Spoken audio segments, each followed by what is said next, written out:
After a long 16-hour drive here from Florida State, I finally made it and got my room unpacked for the most part. But look, last episode I showed you how my time at FSU went, but I didn't show you how it ended. So now that I finally made it to my new home, I think now's a good time to go ahead and close out that chapter.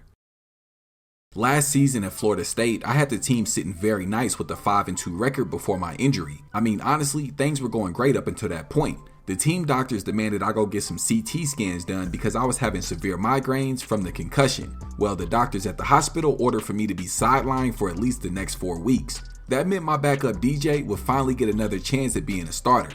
I can't lie, Dog took full advantage of the opportunity and he played great while I was out. But I was under the impression that once I was cleared to play again, the job would be mine. Well, as you're about to see, unfortunately that wasn't the case. Look, Trez, coaches and I are happy to have you back and ready to go. We're definitely going to need you down the stretch of the season. Yeah, Coach, I'm happy to be back. I'm assuming we just going to pick things up right where we left off, right? Well, not quite. Look, man, I'll be honest. We like the way the offense has been flowing with DJ under center, and for right now, we're going to keep things as is. But as you know, things can change in an instant. So I need you to stay ready, okay? Also, we're going to need you to help with DJ a few moments after practice each day, just to make sure he knows what to expect going forward. But hey, listen, man, we're happy you're back. And just like that, the job that was once mine was now officially gone. I was pissed. I mean, before I went down with that injury, I was having a tremendous season. So for them to do me like that was crazy. But I wasn't going down quietly. Yeah, the whole world was finna find out about this. I went home that same night and jumped straight on Instagram Live. Now, I'm sure a lot of y'all was on the live with me, so you already know what I said. But for those of you that wasn't, bro, I went crazy. I mean, I was saying some real diabolical things. Hell, I think I even pulled the race card if I'm being honest. But look, the next day, I'm tripping. It was that same night. Yeah, that same night, Coach called me to his office immediately. Of course, he was pissed off, but honestly, I didn't even care because I was pissed off too. They took my starting job from me due to an injury. And the policy around here has always been, you don't lose your job due to an injury. So since they wanted to go against the policy, so was I. The same way I took shots at DJ before taking his starting spot is the same way he took shots at me after taking mine. As soon as the news broke that he was now QB1, this dude ran straight to the media talking greasy. Well, the tension between us had reached a boiling point, and before practice one day, we ended up throwing hands. Man, I was beating the sleeves off of Buddy, and that's when a few teammates stepped in to break it up. Next thing I knew, we were both in coach's office waiting to receive our punishment for fighting. This dude DJ got off with basically a warning. This nigga actually cried, bruh. He was in there crying. But for me, it was a little bit different, man. I was officially dismissed from the Florida State program for conduct detrimental to the team. So as you just seen, I was dismissed from the program at FSU with about 4 games left to play in the season. Now, did I feel like I should have been kicked off the team? In the moment, absolutely not. But I had several weeks to reflect on not only everything that happened at Florida State, but my entire football career as a whole. The weeks following the incident that happened, I pretty much went into isolation. Now, I wouldn't say I was depressed, but more so in shock. My dismissal from FSU would mean I'd have to start over somewhere else, which ultimately meant 3 different schools in 3 different years. Not only that, but word had got out about me kicking DJ's ass, and the constant arguments I had with my coaches at Oregon and Florida State. Oh, plus my publicity stunt I pulled on Instagram Live and in the media. Listen, I had officially earned the reputation for being a problem in the locker room. I'll admit, I was feeling lost, so I reached out to my pops for a bit of guidance and advice, but all he did was pretty much tell me what I wanted to hear. But that's not what I needed. Nah, what I needed was the truth, and surprisingly, my mom was the one who gave it to me. Listen, Trez, I'll be honest with you. You've got to stop running from the work. I mean, you transferred out of IMG Academy because you lost your starting spot. You left Oregon because you didn't want to put the work in to become a starter. And now here we are back at square one. Son, you are extremely talented and you always have been, but if you run away every time it gets tough, you'll never be successful. As hard as it was to accept, my mom was absolutely right. I needed to humble myself. I mean, I had really been walking around like I was some 2-time NFL MVP, but I hadn't even accomplished anything in college yet.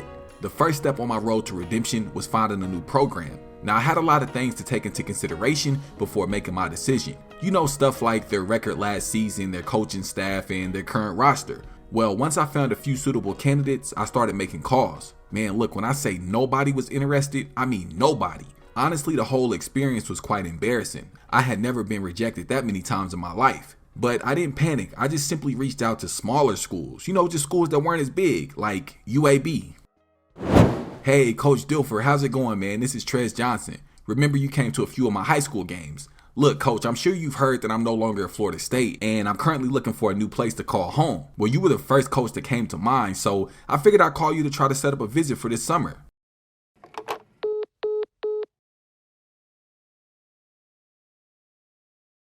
Call after call, rejection after rejection. I'll be honest, I began to feel defeated, and I even started to consider Division II schools or taking a JUCO route. But luckily, that's when I found my new home, the University of Iowa. Look, I'm fully aware that this could be my final chance playing at this level, so I can't afford to blow this opportunity. I also know that a lot of y'all in the comment section have already been writing me off, but that's okay because I'm not writing back. All eyes are on me right now, and I'm ready to show the world what I'm made of. There's no more room for excuses or second chances. Nah, it's either now or never.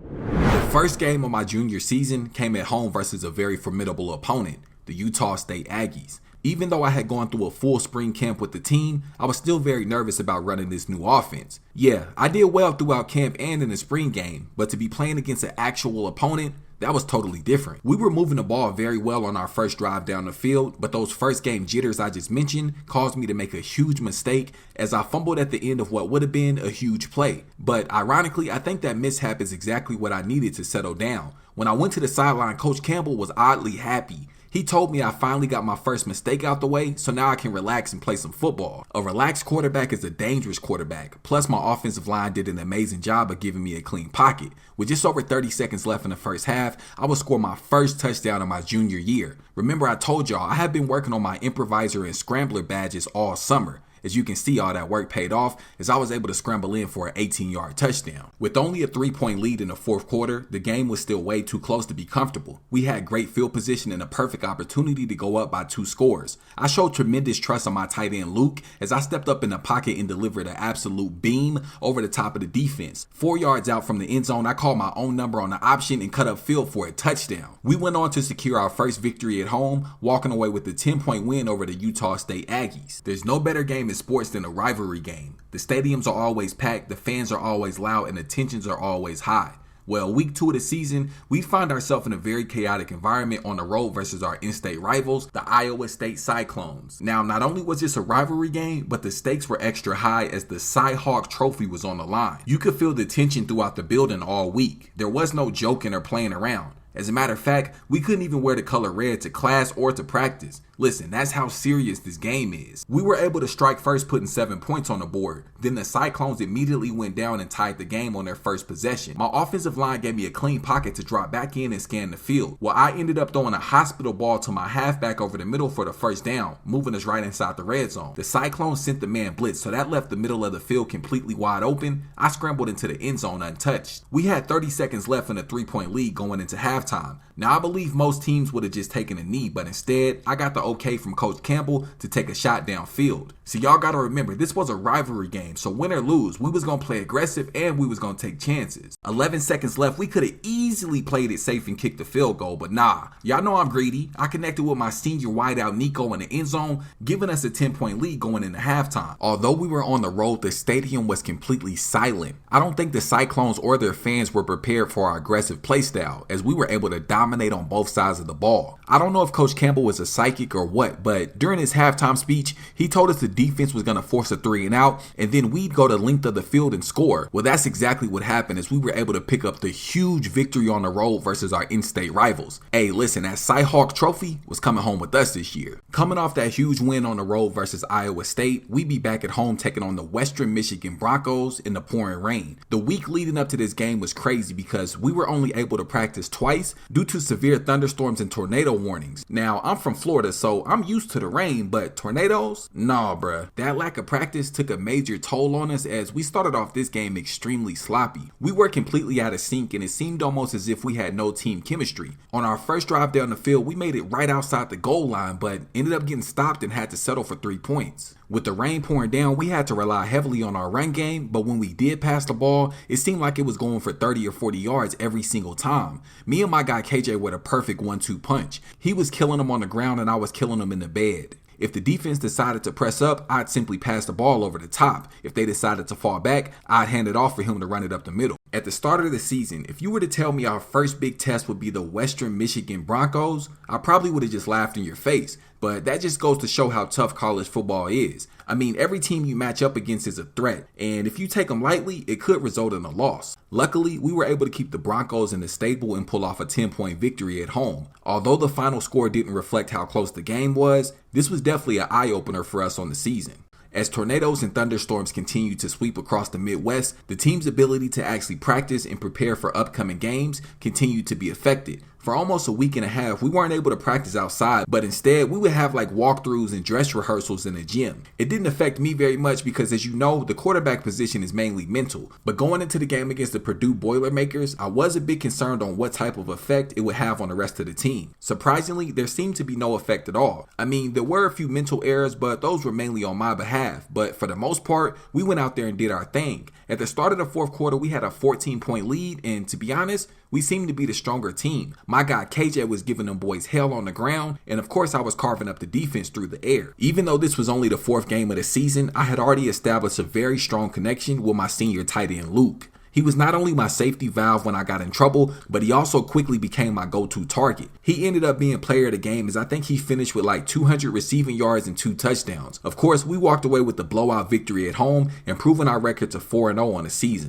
It was week 5 and we were undefeated on the season. We had finally broken into the top 25 teams in the nation, sitting very nice at the 22nd spot. We were rolling, but we eventually came up against a college football powerhouse in the Penn State Shitty Lions. This game was being nationally televised all over the world, so some of the guys were a bit nervous, but not me. I play my best when the lights are the brightest. We'd strike first, marching down the field and scoring a touchdown on our opening drive of the second quarter. Our defense was able to keep the Lions caged, getting 2 consecutive stops on back-to-back drives, putting the ball back into our hands. Well, that's when I will pull off one of the biggest plays of my career. I broke off a huge 80-yard run up the middle of the defense. I swear, I felt like Moses the way the field parted open for me. I went completely untouched. I really started celebrating 25 yards out from the end zone. That play gave us a 14-0 lead. That lead would quickly be erased as Penn State went on to score back-to-back touchdowns, tying the game going into the fourth quarter. Well, that's when I activated my clutch gene. Dropping back in the pocket, I hit KJ on a wheel route for a touchdown, snatching a lead right back from the Lions. Well, they refused to back down and forced the game into overtime. But remember what I told y'all, players make plays. I connected with my sophomore receiver Seth Anderson for 6. Up until that point, he was having a pretty quiet game, but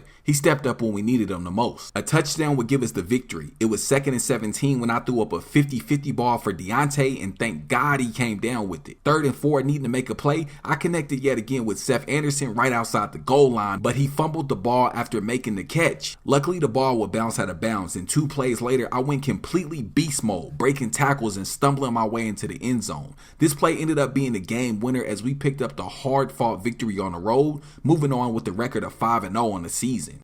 After the Penn State game, the attention surrounding the program grew times 10. Not only was the game an all-time classic, but we both were undefeated and top 25 teams. Media members from all around began to question if we were the real deal. Well, I believe our next game on the road versus Michigan State put all those questions to rest. I started to get all the buzz I had been searching for since I came into college, but this time it was for all the right reasons. Yeah, the season was still young, but my play up until that point was phenomenal. I showed I could lead an offense while having very few turnovers, and also I could step up and be reliable in close games. A huge component to my success this season was my ability to determine when to hold on to the ball or when to hand it off during the option, and also when to make the pass or when to scramble. I believe this spread offense allowed me to actually play like a true dual threat quarterback. Tie game in the fourth quarter with only about 2.5 minutes left. The ball was in our hands and we had to go the full length of the field. Hey man, listen, this is every young quarterback's dream. Clock management is so vital in this situation because we didn't want to get a ball back to the Spartans with enough time to mount a comeback. With about 1 minute left in the game, I got the signal from coach to start looking for shots downfield. I knew the Spartan coverage would be extremely tight, so this is when I would need one of my teammates to step up and make a play. And that's exactly what my guy Seth Anderson did, coming down with a walk-off game-winner catch over the top of the defense. This play ended up being on SportsCenter Top 10, and we ended up preserving our undefeated record with yet another last-second victory. We had yet another rivalry game on our schedule as we were on the road taking on the Wisconsin Wisconsin Badgers in negative 10-degree temperatures. So far, the record between the two schools is razor thin. Wisconsin had the slight edge with 49 wins to our 46, but of course, I was coming out here looking to narrow that gap. But there was one major problem. Bro, I was freezing. As y'all know, I'm a Florida boy, so I'm not used to these temperatures. If I'm being honest, before coming to Iowa, I didn't even know the temperatures could be negative. Usually the majority of the players on both teams were out there sleeveless, right? Meanwhile, I was bundled up. It seemed like every single game we had this season would come down to the wire. Well, this one would be no different. Tied at 14 in the fourth quarter, neither team showed any sign of backing down. Scrambling off to the right-hand side of the field, I float a perfectly placed ball to my tight end EJ to give us a 7-point lead. Of course, with so much time left on the clock, the Badgers will march down the field and score. Yet again, we found ourselves in another close game. Ball in our hands with 2 minutes left on the clock. By this time, this situation had become all too familiar. Slipping and sliding in the snow, I stepped up in the pocket and threw an absolute dagger to Deontay, who fell right into the end zone. We had done it again. Another all-time classic. Another last-second victory. Another rival slayed at the hands of the Iowa Hawkeyes. 7-0 and the number 14th team in the nation, we were rolling. I honestly feel like considering all the competition we had beaten, we should have been ranked higher, but apparently we still had some doubters. Our next game, we find ourselves on the road versus a 4-3 Illinois team, and for the second straight game, I was still freezing. But look, this game was never really close, and I think from the kickoff, you could easily tell who the better team was. We had just reached a point in our season where everything was working in our favor, and our team chemistry was at an all-time high. I felt totally locked in with my receivers. It's almost like I knew what their next move was going to be before they did. Although this was a low-scoring game, we went on to win pretty easily, and I had a tremendous day on the ground, rushing for almost 250 yards. I realized that when the weather is cold like that, I tend to have huge rushing days. I don't know if it's because I'm so cold and running makes me heat up or what, but whatever the reason was, we was winning games and I was doing my thing, so hey, it is what it is. Finally, all the snow had melted and there was just a slight chill in the air. Perfect football weather if you ask me. The Minnesota Golden Gophers were up next on the schedule, and at that point of the season, they didn't have anything to lose. Their record wasn't very good, and I'm sure they would have loved nothing more than giving us our first loss on the season. Honestly, these are the teams you got to watch out for because they're actually the most dangerous. They have nothing left to play for. Of course, they're not going to a national championship, and they don't have enough wins to play in a bowl game. So, I mean, they're really just playing for upsets. The Gophers jumped out to a 6-point lead heading into halftime, but with only 40 seconds left on the clock, we tied the game after Deontay completely torched the defenders for a 65-yard touchdown. But the celebrations didn't last long because Minnesota would take a kick return to the house right before halftime. So we started off the second half trailing again by 6 points. I'll give credit to the Gophers, man. They had a pretty good defensive scheme. That actually caused me to sit in the pocket a lot longer than I would have liked, which eventually ended up leading to a few sacks. But of course we made our adjustments and eventually ran away with the game. Listen, I've been trying to tell y'all all series that all I needed was a good offensive line and good receivers. With those two things, I'd be able to make miracles happen. I know everybody thought I was just talking and too full of myself, but with the 9-0 record, the proof is in the pudding. We were 9-0 on the season and we had moved up to the 7th spot in the national ranking. All of a sudden, the college football playoffs started to become a real possibility. We were back at home in front of a sold-out crowd taking on Rutgers, who had only won 4 games this season. Now, overall, our team's health was pretty good. I mean, we did have a few minor injuries, but that was normal for that time of year. We were marching down the field headed towards the end zone, but that's when I would make a very costly mistake because my O-line my receiver did. It was my fault. I threw the ball into tight coverage when I should have actually just taken the sack. Rutgers took full advantage of that opportunity and scored, taking a 7-point lead. We come right back on the following drive and pick up a score of our own. I connect with my go-to target Luke on the crossing route over the top of the defense for 6 points. But unfortunately, Rutgers went on a crazy run. They took a kickoff to the house, and then they forced us to go 3 and out, and then their offense turned right back around and scored. In only just a few minutes, a tie game turned into a 17-point deficit. We did what we could to fight back. Yeah, you tripping if you thought we was just gonna roll over. We were able to score and cut the lead down to just 10 points. Then our defense went out and got a huge stop to put the ball back into our hands. I can't lie, bro. I felt like Tom Brady himself the way I was playing on our final offensive drive. My safety valve Luke came in clutch yet again for me, securing a toe tap and touchdown. But in the end, we would go on to lose by just 3 points and unfortunately snapping our undefeated record. Bro, that loss against Rutgers was heartbreaking. I mean, it really hurt. A lot of the guys after the game were crying, and hell, I'll be real, I even dropped a few tears myself. The crazy thing is, though, I can't even say we were overlooking them. I think maybe they were just a better team that day and had the better game plan. With that loss, we fell right outside the top 10 to the number 11 spot, and clearly our championship hopes were no more, but we still had games left to play. And what would be our final rivalry game of the season, we'd be on the road taking on the Nebraska Cornhuskers. Now, even though we were no longer undefeated, this was still a rivalry game, so we had to approach it as such. I mean, the Cornhuskers didn't give a damn about our record. Nah, they only cared about kicking our ass and having the bragging rights until we played them again next season. So that meant we had to come into this game with the same mindset we had before we suffered that defeat. This game was never really close. I mean, we had Nebraska's number in pretty much all facets. I broke off a huge 80-yard touchdown run on the option keeper right before the end of the third quarter. That play was really the death blow as the stadium went completely silent for the remainder of the game. We went on a cruise to an easy victory on the road. And what would be the final game of my junior season, it would actually turn out to kind of be the most important game because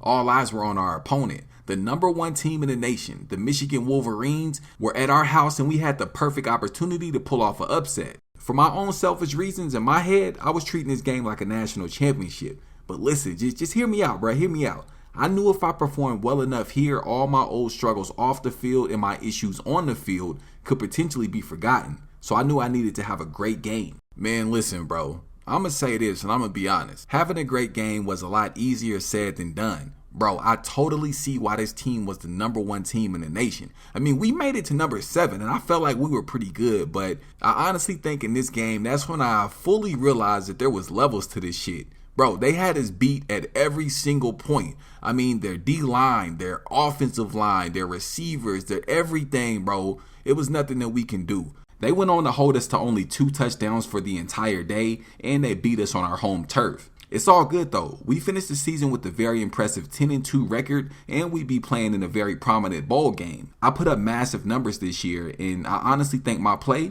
may have got my name into a few NFL conversations.